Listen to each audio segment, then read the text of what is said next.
भला हुआ मेरी माला टूट गई, मैं राम भजन से छूटी। भला हुआ मेरी माला टूट गई, मैं राम भजन से छूटी। मेरे सिर से टली बला, भला हुआ मेरी माला टूट गई, मैं राम भजन से छूटी। मैं राम भजन से छूटी। नमस्कार मेरे भाइयों, मालिक से मैं हमेशा यही अरदास करूंगा कि आपका विवेक इतना बढ़े, इतना बढ़े, इतना बढ़े कि ऐसी कोई चीज ना रहे जो आपकी समझ में ना आए। मेरे बिना भी, जब मैं ना भी रहूं तब भी ये विवेक हमेशा आपके साथ रहेगा और हर चीज में आपकी मदद करेगा, हर वाणी को समझने में आपका साथ देगा। इसलिए मैं केवल यही चाहता हूं कि आप सब मेरे भाइयों का विवेक इतना बढ़ जाए कि कोई भी जो आज के संत महात्मा जो आपने देखे हैं, जो केवल भ्रमित करके आप लोग का गलत यूज करते हैं, वो ये काम ना कर पाए। आपको कोई भ्रमित कर ही ना पाए वाणियों का नाम लेके। मैं ऐसा भेदी बना देना चाहता हूं आपको कि हर चीज आपके पास हो, हर चीज आपको पता हो। क्योंकि मार्केट में जब भी कुछ लेने जाया जाता है तो उस चीज के बारे में पूरी नॉलेज होनी चाहिए, ताकि आप धोखा ना खा जाओ। जैसे आप किसी छोटे बच्चे को मार्केट में आपने भेजा भिंडी लाने के लिए, तो वो दुकान पे जाके कहीं पे भी लेगा भिंडी, तो दुकानदार कभी नहीं कहेगा कि हमारी भिंडी जो है खराब है, हमारे पास जो सब्जी है वो भिंडी खराब है। नहीं, वो कहेगा ले जा, बढ़िया है, अच्छी है। लेकिन बच्चे के पास परख ना हो तो वो क्या करेगा? वो ज्यादा से ज्यादा क्या करेगा? वो देखेगा कि यहाँ पे छोटा साइज पड़ा है और इधर बड़ा साइज पड़ा है और बड़ा ही अच्छा होता है। बड़ी बड़ी भिंडी लेके आएगा, कराड़ी सी। क्योंकि हमारे दिमाग में आज तक यही बात डाली गई है कि जो ज्यादा है वो अच्छा है, कम को तो हम लोग सोचते ही नहीं कि हमें कुछ कम मिले। हर चीज में ज्यादा ज्यादा ज्यादा। कोई समोसा भी देगा हमें तो हम चुन लेंगे कि कौन सा वाला बड़ा पीस है। कोई रसगुल्ला खिलाएगा, 4 प्लेट 5 प्लेट होंगी तो बड़े वाला देखेंगे, बड़ा वाला कौन सा है। इसी तरह बिना परख के वो बड़ी बड़ी भिंडी जब घर लेके चला जाएगा तो उसकी मम्मी डांटेगी उसको कि भाई ये क्या लेके आ गया, ये तो खराब है, ये तो कटेगी भी नहीं। अरे भाई, भिंडी जब लाते हैं तो मीडियम साइज की या छोटे साइज की लेके आते हैं, तो ये भेद कौन बताएगा? अरे मां ने ही तो बताना था। अगर बिना भेद बताए, उसके बारे में बिना उसकी पहचान बताए अगर मार्केट में भेज दोगे बच्चे को तो वो लुट के ही आएगा ना। इसी तरह मैं केवल ये चाहता हूं कि आपको हर चीज का भेद पता होना चाहिए। क्योंकि संत मत की मार्केट भी बहुत बहुत ज्यादा टिपिकल है भाई। इतना आसान मत समझ लेना इसको कि जैसे कहते हैं अरे कहीं भी जुड़ जाओ, अरे कोई भी नाम ले लो, अरे कोई भी गुरु धारण कर लो, होना चाहिए बस गुरु। अरे नहीं भाई, केवल और केवल सतगुरु होना चाहिए, और जिसके पास सतनाम हो वो गुरु धारण करो। सतगुरु सोई सतनाम बतावे, और बाकी गुरु कोई काम ना आवे। और जो लोग ये सोच के बैठे हैं कि सतनाम कोई मंत्र है, ओम सोहम मंत्र को सतनाम बना के बैठे हैं, वो अभी बहुत बड़े भ्रम में है। और उनका भ्रम परमात्मा करे जल्दी इस भ्रम से बाहर निकले और सत्य से रूबरू हों। अरे भाई, ओम काल का नाम है, सोहम परमात्मा का नाम है नहीं, तो फिर वो सतनाम कैसे हुआ? सतपुरुष का ही तो सतनाम है। अरे सत श्री अकाल का नाम ही सतनाम है, इसको समझो। तो मेरे भाई, आज बात करेंगे कबीर साहब की एक बहुत ही प्यारी वाणी है, उस वाणी पे खुलासा करेंगे वाणी का, और जो आज तक आपको भ्रमित किया गया है उस वाणी के नाम पे, आज उसको बिल्कुल सही कर देंगे। एक एक चीज क्लियर हो जाएगी कि वाणी कहती क्या है।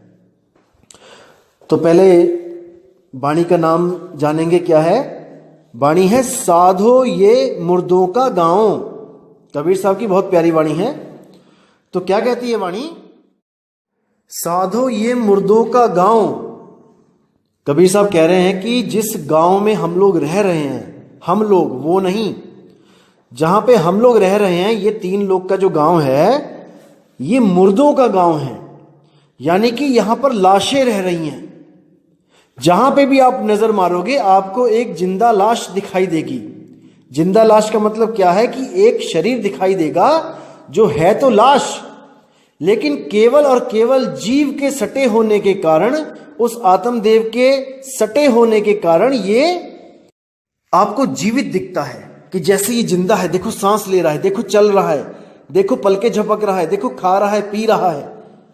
ये लाश केवल तब तक जिंदा है भाई जब तक आत्मदेव का साथ है, जब तक सुरती में इसमें खेल रही है। और जैसे ही सुरती निकल जाएगी, ये एक लाश की ढेरी जमीन पे गिर पड़ेगी। तो क्या कहते हैं? साधो ये मुर्दों का गांव, पीर मरे पैगंबर मरी हैं जिंदा जोगी। कि बड़े बड़े पीर औलिये यहां पे आए, बड़ा बड़ा प्रचार किया उन्होंने, बड़ी बड़ी संगतें इकट्ठी करी, लेकिन वो भी मारे गए, कोई नहीं बचा। पीर मरे पैगंबर मरी हैं जिंदा जोगी। ऐसे ऐसे जोगी, भोले शंकर जैसे, पतंजलि योगी जैसे बड़े बड़े ऋषि मुनि जो योग करते थे, श्वासों की साधना करते थे, श्वासों को रोकते थे ताकि श्वासा खर्च कम हो और हमारी उम्र बहुत लंबी हो जाए, तो वो भी नहीं बचे। वो भी सब इस दुनिया को छोड़ के अपने अपने धाम को चले गए। फिर कहते हैं राजा मरी हैं, प्रजा मरी हैं वैद और रोगी।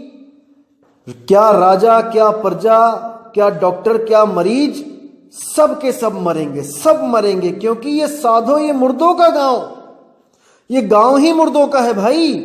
यहां पर अगर कोई सोचता है कि मैं जीवित हूं या मैं जीवित रहूंगा, तो ये एक भ्रम है भाई, सपना है, बहुत जल्दी टूटने वाला है। इसलिए इस सपने के टूटने से पहले पहले उस सत्य को जान लो, ताकि जब ये सपना टूटे तो तुम्हारी सुरती उस सत्य में समा जाए, उस सतनाम में समा जाए, उस सतपुरुष में समा जाए, उस सार शब्द में समा जाए, जिससे आपको दोबारा किसी सपने में ना जाना पड़े। नहीं तो आपको बार बार यही सपना आएगा और बार बार एक जीवन में आओगे और बार बार मर के महादुख पाओगे। तो इसको समझो। आगे क्या कहते हैं? चंदा मरी है, सूरज मरी है धरनी आकाशा, और 14 भुवन के चौधरी मरी हैं, इन्हू की क्या आशा। यानी कि चंदा, सूरज, ये जितने भी हैं, धरती, आकाश, ये सब ये एक दिन खत्म होंगे, क्योंकि ये एक दिन ऐसा था जब नहीं थे, और जो पैदा हुआ है वो उसका तो नाश होना ही होना है। केवल आत्मदेव के सिवा हर चीज पैदा होती है भाई। ये ब्रह्म भी पैदा होता है, निराकार भी पैदा होता है। उस आत्मदेव के अलावा हर चीज मरेगी, कोई बचाने वाला नहीं है। साइंस भी कहती है कि धीरे धीरे धीरे चांद और सूरज, ये सब इनकी उम्र घट रही है। एक दिन ऐसा आएगा जब ये भी नहीं होंगे। कई अरबों खरबों तारे जो कभी अस्तित्व में थे, आज वो नहीं हैं। कई ऐसे डायनासोर, ऐसे प्राणी जो यहां पे धरती पे थे, आज वो नहीं हैं। धीरे धीरे धीरे हर चीज बदल जाती है, हर चीज खत्म होती है, सिवाय आत्मदेव के। वो अजन्मा है, वो शाश्वत है, उसकी खोज करनी है। फिर कहते हैं 14 भुवन के चौधरी मरी हैं, इन्हू की क्या आशा। 14 भुवन के चौधरी कौन? 7 स्वर्ग और 7 नरक। इन 14 भुवन के चौधरी ये भी एक दिन मरेंगे। इनकी क्या आस करूं मैं? नहीं, साधो ये मुर्दों का गांव, साधो ये मुर्दों का गांव। अब कहते हैं 9 हूं मरी है, 10 हूं मरी है सहसे 88 और 33 कोट देवता मरी हैं बड़ी काल की बाजी। 9 हूं मरी हैं यानी कि 9 अवतार जो दुर्गा माता के थे, 9 शक्तिपीठ। ये भी कहते हैं कि ये भी इस दुनिया में आए, अपनी लीला रची और इस दुनिया को छोड़ के चले गए। वो भी नहीं टिक पाए हमेशा के लिए। आज उनकी केवल मूर्तियां हैं, वो नहीं हैं। 10 हूं मरी हैं, जो 10 अवतार हुए हैं वो भी एक दिन मरेंगे। सब आए यहां पर, अपनी अपनी लीला रची और यहां से सब चले गए। 9 हूं मरी हैं, 10 हूं मरी हैं सहस 88। सहस 88 ऋषि मुनि आए, वो भी अपना अपना कर्म करके इस दुनिया से चले गए। आगे कहते हैं 33 कोट देवता मरी हैं और बड़ी काल की बाजी। आप गीता का जो 11वां अध्याय पढ़ेंगे, उसमें जब विराट रूप दिखाया गया अर्जुन को, तो उसमें देखिए क्या लिखा है। अर्जुन कहता है, हे महाराज, आपके बड़े बड़े दांत, बड़ी बड़ी आंखें, मुंह खुला हुआ, इनको देख के मैं भयभीत हो रहा हूं महाराज, मुझ पर दया करो, आप कौन हो?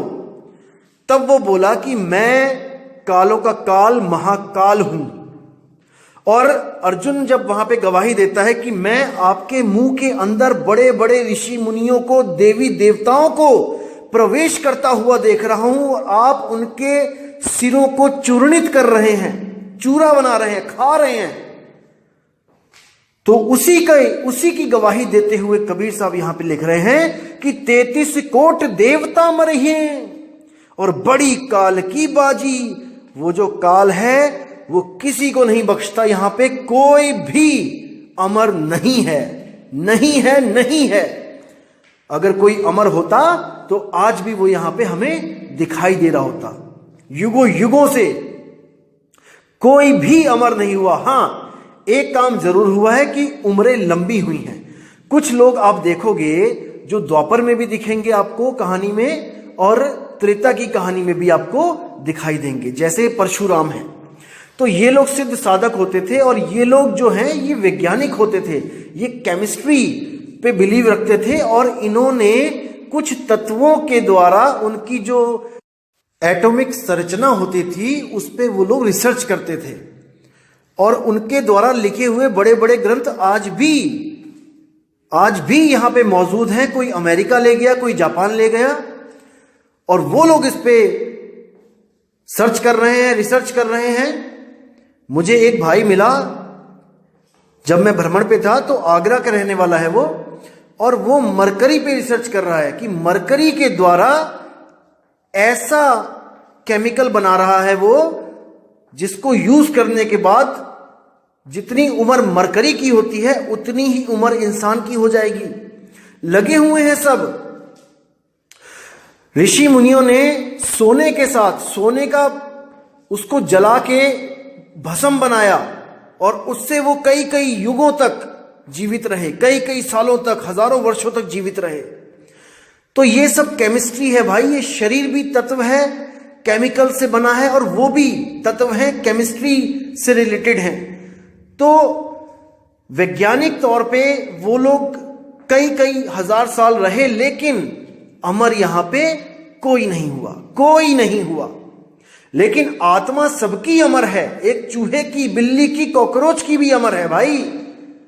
उसको कोई नहीं मार सकता, उस जीव को कोई नहीं मार सकता। वो हमेशा के लिए जीवित है।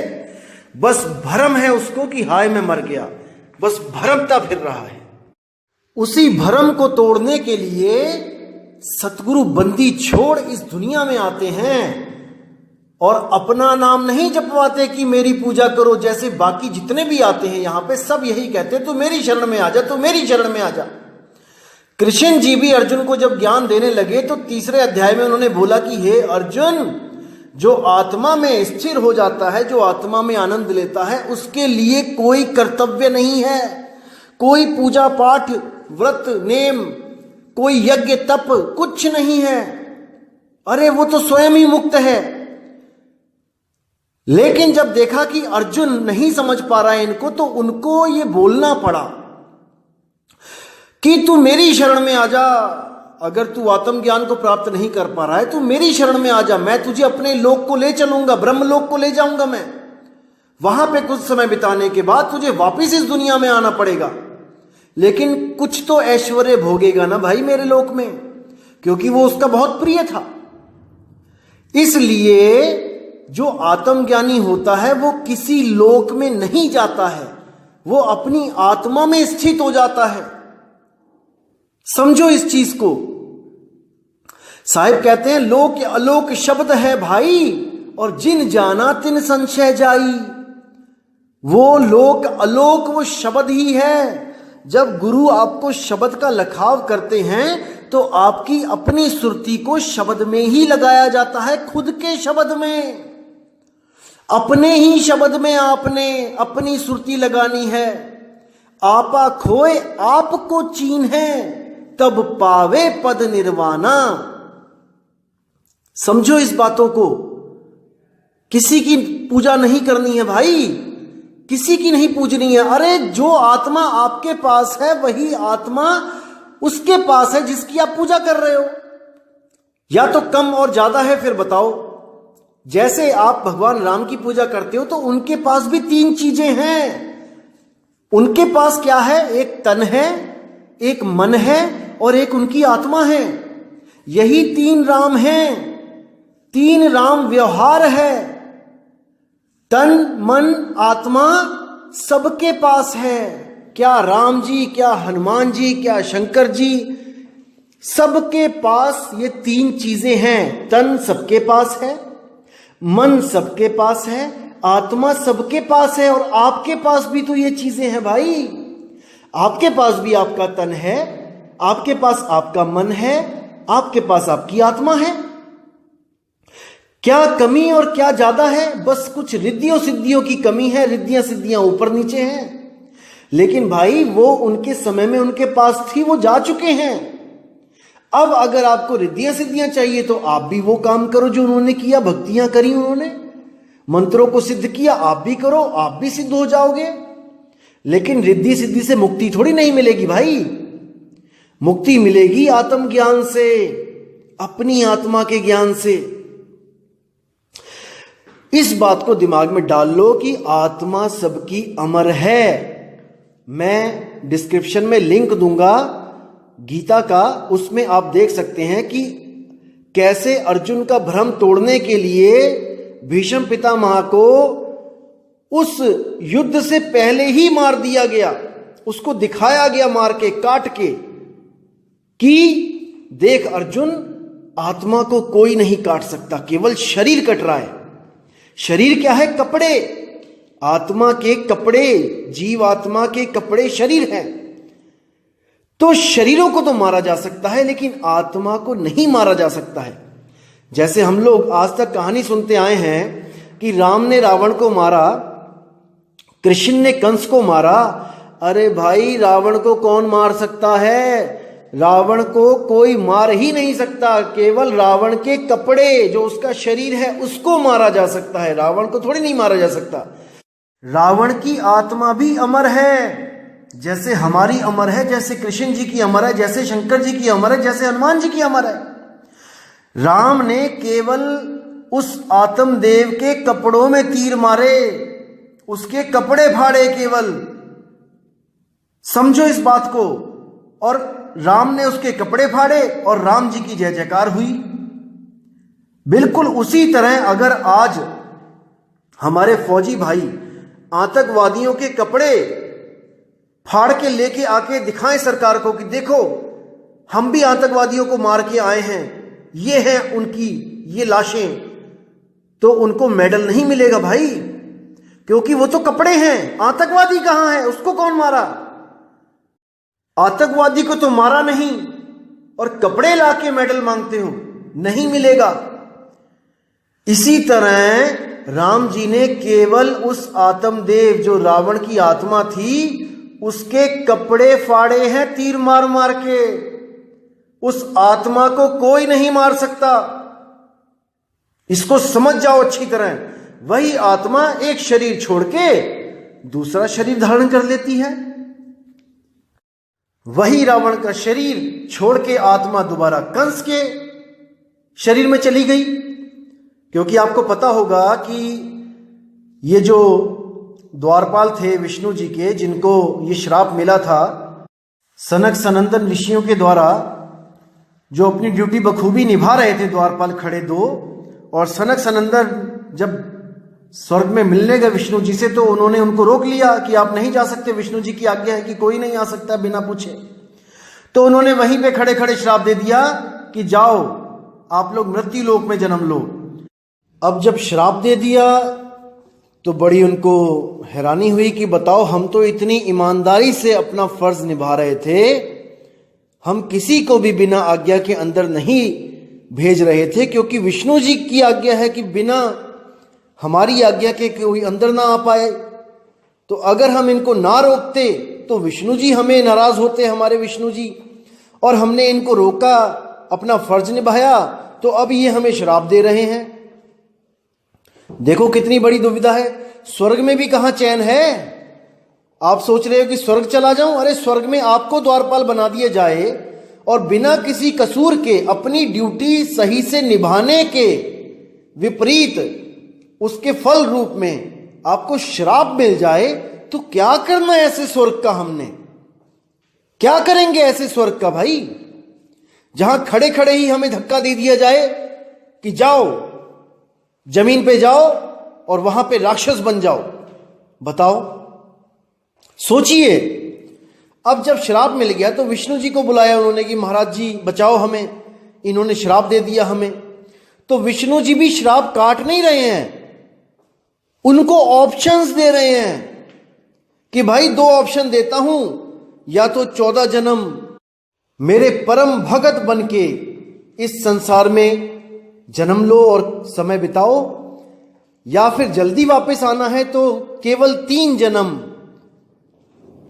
राक्षस बन के, मेरे कट्टर दुश्मन बन के उन जन्म को बिताओ और मेरे पास वापस आओ। अब वो दोनों सोच में पड़ गए कि 14 जन्म आपसे दूर रहना पड़ेगा, ये बहुत ज्यादा है, चलो 3 जन्म राक्षस बन जाते हैं। देखो कुछ ऐसा कोई काम नहीं किया उन्होंने कि उनको राक्षस बनाया जाए। उन्हीं दोनों को बेचारों को जो स्वर्ग में पहरा दे रहे थे, आज हम रोज हर साल जलाते हैं उसको रावण बोल के। देखो, और क्या पाप किया उन्होंने जो वहां से राक्षस बना के भेज दिया गया। कोई विचार नहीं कर रहा है, सब लगे हुए हैं बस एक दूसरे के पीछे। जो हमारे पुरख करते आए, हमारे दादा परदादा करते आए, वही हम करते आ रहे हैं। अरे उनका कसूर तो बता दो, ड्यूटी निभाना क्या कसूर है।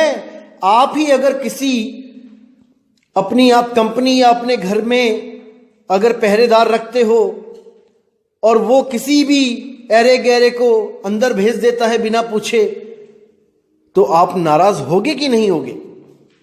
जब आप एक इंसान होके नाराज होगे तो वो तो भगवान विष्णु है भाई, उसकी सिक्योरिटी देखो कितनी होगी टाइट। यहां पे एक छोटा सा मंत्री होता है, उसकी सिक्योरिटी इतनी टाइट होती है कि बिना आई कार्ड के, बिना पास के अंदर नहीं जा सकता कोई। तो वो तो भगवान विष्णु का घर है भाई। वहां पे अगर सनक सनंदन को रोक लिया तो क्या गुनाह कर दिया। लेकिन नहीं, श्राप देना है और भेज दिए यहां पे मृत्यु लोक में राक्षस बना के। आज तक जला रहे हैं उन बेचारों को। क्या मिल गया उनको स्वर्ग में जाके।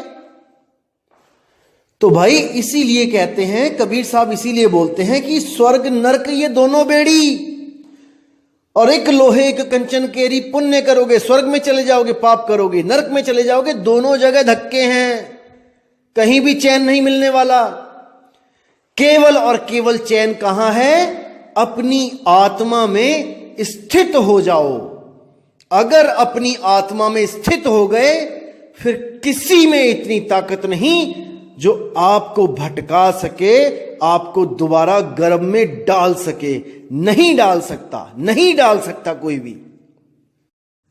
तो अगर आपको कोई मारता भी है तो आपके केवल वो कपड़ों को फाड़ सकता है, कपड़ों को काट सकता है, आपको नहीं काट सकता। जैसे यही दो द्वारपाल जब दो भाई बन के आए, हिरण्यकश्यप और हिरण्याक्ष, तो वराह अवतार लेके विष्णु जी ने क्या किया, इनके कपड़े फाड़े। कपड़े यानी शरीर, शरीरों को फाड़ दिया, खत्म कर दिए शरीर। आत्मा को नहीं मार पाए, क्योंकि आत्मा को मारने की ताकत किसी में नहीं है, किसी में नहीं है। तो जब इनके कपड़े फाड़े तो कपड़े तो गिर गए जमीन पे। अब वही दोनों आत्माएं अलग शरीर धारण करके, वही जीवात्माएं दूसरे शरीर में प्रवेश कर गईं। अब वही कौन बने, रावण और कुंभकर्ण। और तब राम जी फिर आए, विष्णु जी अवतार लेके आए राम का, और अपने ही द्वारपालों को, अपने ही उन वर्कर्स को दोबारा मारा, फिर उनके कपड़े फाड़े और उनकी आत्मा फिर किसी और शरीर में प्रवेश कर गई। वो कौन सा शरीर आगे, कंस और शिशुपाल का। युग चेंज हुआ, वही आगे कंस और शिशुपाल बन के आ गए, और फिर कृष्ण अवतार लेके उन्होंने फिर उनके कपड़े फाड़ दिए। अब वो दोनों आत्माएं वापस अपने स्वर्ग में पहुंच गईं। अभी कोई गारंटी नहीं है कि वो वहां पे कितने वर्ष रहेंगी, कितने युग रहेंगी। उनको दोबारा भेज दिया जाएगा रावण बना के। क्या कर लेंगे वो, गुलाम हो गए हैं, गुलाम। दोस्तों, गुलाम नहीं है हम सोहम सत्य कबीर हैं। समझो इस चीज को, हम सोहम हैं। लेकिन इस मन ने, इस ब्रह्म ने हमें भ्रमित करके गुलाम बना रखा है, गुलाम बना रखा है। अगर अभी नहीं जागोगे तो कभी नहीं जागोगे मेरे भाई। इसीलिए साहिब कहते हैं कि अपने आप को जान ले कि तू कौन है, और जब तूने अपने आप को जान लिया तो तुझे भ्रमित करने वाला कोई पैदा नहीं हो सकता, नहीं हो सकता। तो इसलिए मेरे दोस्त, मेरे भाई, आत्मज्ञान में आ जाओ, आ जाओ आत्म ज्ञान में। छोड़ दो बाकी सब अक्षरों का ज्ञान, श्वासों का ज्ञान, तत्वों का ज्ञान, सबको छोड़ दो। केवल आत्म ज्ञान में स्थित हो जाओ। वही एक लक्ष्य बनाओ अपना, अपनी सुरती को टिकाने का, और वो हमेशा के लिए मुक्त वहीं पे जाके होगी। तो साहिब आगे क्या कहते हैं, नाम अनाम अनंत रहत है, दूजा तत्व न कोई, और कहे कबीर सुनो भाई साधो, भटक मरो मत कोई। तो साहिब साफ कहते हैं कि नाम अनाम, कि वो जो नाम है जो अनंत रहता है, जिसको सत नाम कहते हैं, जिसको परमात्मा का नाम कहते हैं, जिसको बाबा नानक कहते हैं नाम बिना सब कूड़ पसारा। उस नाम के बिना सब कूड़ है, हर चीज कूड़ है, हर चीज का नाश हो जाएगा। केवल नाम अमर है। इसलिए बोला जाता है राम से बड़ा राम का नाम। राम चले गए लेकिन राम का नाम हमेशा हमेशा रहेगा। इस वाले राम का नाम मत समझ लेना जो ये 52 अक्षर वाला है, ये नहीं वो राम का नाम। ये तो तब खत्म हो जाएगा जब पढ़े लिखे इस दुनिया से चले जाएंगे। अनपढ़ होंगे तो वो तो राम भी नहीं जानते कि राम कैसे लिखा जाता है। ये जो नाम है ये पढ़े लिखों का मतलब का नाम है। ये जो पढ़ गया वो राम राम कर रहा है। जिसने पढ़ लिया किताबों में से राम, उसने निकाल के जपना शुरू कर दिया। जो पढ़ ही नहीं सकता, उसके सामने पूरी रामायण रख दो, उसको बोलो कि राम का नाम ढूंढ के दिखाए कि कहां पे लिखा है, नहीं ढूंढ पाएगा वो। तो भाई ये वो राम का नाम नहीं है जिसके लिए साहिब कहते हैं कि नाम अनाम अखंड रहत है। वो नाम क्या है? वो आत्म तत्व है, वो आत्म तत्व है। तो साहिब कहते हैं नाम अनाम अनंत रहत है, दूजा तत्व न कोई। उस आत्म तत्व के अलावा जितने भी तत्व हैं वो सब खत्म हो जाएंगे, क्योंकि उन्हीं तत्वों से तो शरीर बने हैं मेरे भाई। राम जी का शरीर, हनुमान जी का शरीर, कृष्ण जी का शरीर, मेरा शरीर, तेरा शरीर, सबका शरीर उस 5 तत्व से बने हैं और वो अविनाशी नहीं है। इसको समझना है, वो अविनाशी नहीं है, इसलिए वो पूजा योग्य नहीं है। अविनाशी है आत्मा। आत्म राम की पूजा करो। जब तक ना पूजोगे आत्म, तब तक ना पूजो परमात्म। जब तक उस आत्म राम की पूजा नहीं करोगे, जब तक उस परमात्म राम की पूजा कर ही नहीं सकते, कर ही नहीं सकते, क्योंकि पता ही नहीं चलेगा वो है कैसा। पूजेंगे तो बाद में, पहले पता तो लगे कि पूजा करनी किसकी है। तो आगे कहते हैं कि कहे कबीर सुनो भाई साधो, भटक मरो मत कोई। कि मेरे भाई, आप हिंदू हो, मुसलमान हो, सिख हो, ईसाई हो, कबीर पंथी हो, नानक पंथी हो, घीसा पंथी हो, दादू पंथी हो, कोई भी पंथी हो, इससे कोई फर्क नहीं पड़ता। सत्य सबके लिए एक है, सत्य एक है। कोई ये ना सोच के बैठे कि कबीर पंथी अपने आप को ऊंचा होने के लिए हम लोग को नीचा बता रहे हैं। नहीं मेरे भाई, वो नाम आपका भी अखंड है, वो नाम मेरा भी अखंड है, लेकिन हमने उस नाम को प्राप्त करना है, ना कि ओहम सोहम को जपना है। समझो इन बातों को। एक जन्म मिला है मेरे भाई, अगर इसमें नहीं विवेक लगाया तो 84 लाख में भ्रमण करना पड़ जाएगा, इतना समझ लो। तो इसलिए मैं कह रहा हूं मेरे दोस्त, मेरे भाई, कि हमने उस तत्व को ढूंढना है जो अनंत रहता है।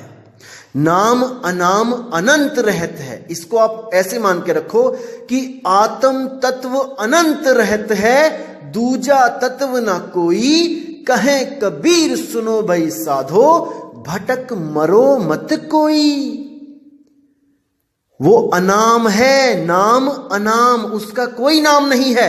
कोई कहे कि उसका नाम ओम सोहम है तो नहीं है, कोई कहे कि उसका नाम कृष्ण या कबीर है तो नहीं है, कोई कहे उसका नाम नानक या दादू है, नहीं है, उसका कोई नाम नहीं है। लेकिन उसके ही सारे नाम हैं। इसको जानो, इसको समझो, क्योंकि हम लोगों ने उस तत्व के अनंत नाम रख दिए हैं। अरे कृष्ण कबीरा एक हैं, कहन सुनन में दो, और दो करके वो जानते जिन्हें सतगुरु मिला ना हो। वो सतगुरु जब मिलता है वो आत्म ज्ञान देता है। कृष्ण में भी आत्मा है, राम में भी आत्मा है, मुझ में भी आत्मा है, आप में भी आत्मा है। हमने एक दूसरे की पूजा नहीं करनी है, हमने उस आत्म राम की पूजा करनी है, आत्म राम की पूजा करनी है मेरे भाई।